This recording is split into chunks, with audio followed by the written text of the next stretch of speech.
Let's go to Ukraine and check in with Joseph Lindsley. Joe, hearing about authorities calling on civilians, some in the country there in Ukraine, to flee ahead of the winter. The World Health Organization warning that millions face a life-threatening winter in Ukraine. Are you planning to stay put there? Bob, good afternoon. Yes, I'll stick to my promise to stay here until victory, to keep sharing this reality with the world. And, also this, it is going to be a difficult winter. That's clear. And, we've had several days of quiet skies. I was just looking, there's no alarms throughout the country at the moment. The past months, we've had attacks on Monday or Tuesday. So we kind of live in this strange atmosphere these days. But even then, even with no recent attacks, there are infrastructure. One of the big problems is delivering the energy from the power plants to the cities. And so even now in Lviv, part of the city is without power. And I was just speaking with a friend, a Ukrainian woman who grew up here in the 90s. And she was saying in those early years after the fall of the Soviet Union, it was a very difficult time. And she said, we've lived through this before. She spoke about when she was like 11 years old in the mid-90s going to school, and they would lose power 3 times a week. She said it was a great thing at the time because there was no more school. But conversations like that show that even though the prospects are bleak, people can live with a sense of perspective and good humor, and are preparing to, make sure you have extra, mini gas camping stoves so you can cook. Always have your headlamps charged. And but that said, the government doesn't, they want to do everything they can not to overload the system. And in fact, that's why they're encouraging people from the recently liberated regions such as Kherson to leave, because the Russians so destroyed the infrastructure there during their time of occupation. And in fact, the great Ukrainian trains, I think it was on Sunday, the first train since February ran from Kyiv to Kherson to reunite families and to bring people out of those devastated areas. Because of concerns about the global economic fallout of the war, Kyiv is finding itself under some pressure from some Western backers to signal readiness for negotiations with Moscow. And as you know, Joseph, President Zelensky outlined a 10-step peace plan.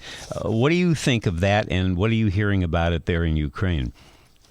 Well, the peace plan, which he gave both the United Nations and when he spoke to virtually to the G20 summit, it's not really anything different. It's still the same principle that Ukrainians hold. They must get back all of their territory, including the Crimean Peninsula, which the Russians took in 2014. That doesn't change. But what was interesting about Zelensky's speech to the G20, or the G19, as he calls it, minus Russia, is that he's trying to reassure the world that, that we got to start to find a way that there can be peace even after the war stops, so that this doesn't keep continuing time and time again. And that's one thing that he emphasized, that we have to, Ukraine, because Ukraine was not in NATO, it was in this gray zone that was, a ripe target for Russia. And so this is, I would say there's a lot of, the speech was a beautiful speech from Zelensky, but there's still a lot of difficult things to figure out. And perhaps one of the most notable things, he's calling on people to act, stand more firmly on the right side. He went after the International Red Cross, which he said has not done very much to help Ukraine find POWs and civilians, including women and children who've been deported to Russia. So he had very strong criticism of the International Red Cross. And he said, we need there can't be no sort of just treaty or document. Russia's been calling for a Minsk III treaty. They've already had two of those during the past 9 years. And since he said no peace deal can include something like that, because, and here's his quote, Russia simply wants to deceive all of you again, deceive the world, and freeze the war just when its defeats have become particularly notable. And then one day come back and do this over again. And this is Ukrainians. So yesterday I was walking around the streets of Lviv on the way to a meeting yesterday morning, and in the pedestrian center of the city, there's a lot of churches. And as I walked through the city, there was music, chanting coming from all the churches and people spilling into the streets. And I said, it's a Monday. What's going on? And Lviv is kind of like a Catholic Istanbul because they broadcast the church services into the public squares. And I asked friends what was going on, and it was a dual holiday. It's an ancient feast of St. Michael, which both Jews and Christians have seen as the fighter against evil. And it's the anniversary on November 21st, 2013, when the Revolution of Dignity started in the main square of Kyiv. It just started with students going to protest the pro-Putin regime in Kyiv. And now, 9 years later, Ukrainians recognize that the only reason this war is happening is because of those actions that they took collectively as citizens in 2013. And a friend of mine, so a lot of people were reflecting on this yesterday, and a friend of mine, Taras Byk, he's a civil society activist. He says some critics from other countries are asking Ukrainians, was it worth it when we stood in these streets and demanded that we controlled our own country? And he says there's two answers here. One, for Ukrainians, the answer is obvious. We chose freedom and dignity over slavery and totalitarianism. But for the West, he says, we actually are giving people stability, because just imagine if Russia controlled a country the size of Ukraine.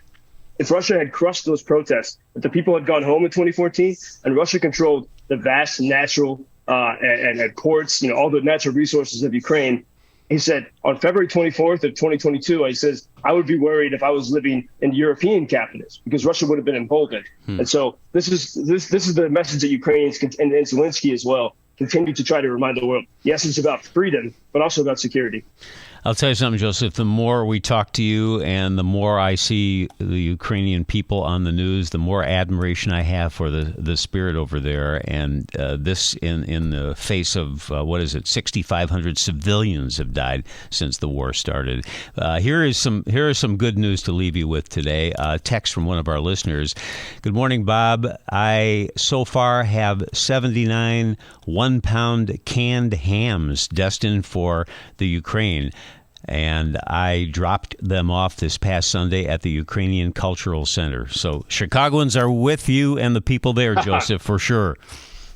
Absolutely great, Bob. Thanks. And I heard your comments about borscht yesterday. I love the borscht. There's red borscht for the wintertime and green borscht for the summer. Very nourishing food that helps people be victorious. And so we keep going together. And by the way, even though it's calm here, right before we went on air, I had reports of a friend of mine who was wounded in battle. And so even when we have calm skies, it's continued, it's still difficult news, but we keep going. Yeah, calm. It's a relative term for you. Thank you, Joseph. We'll talk tomorrow. Be safe. You,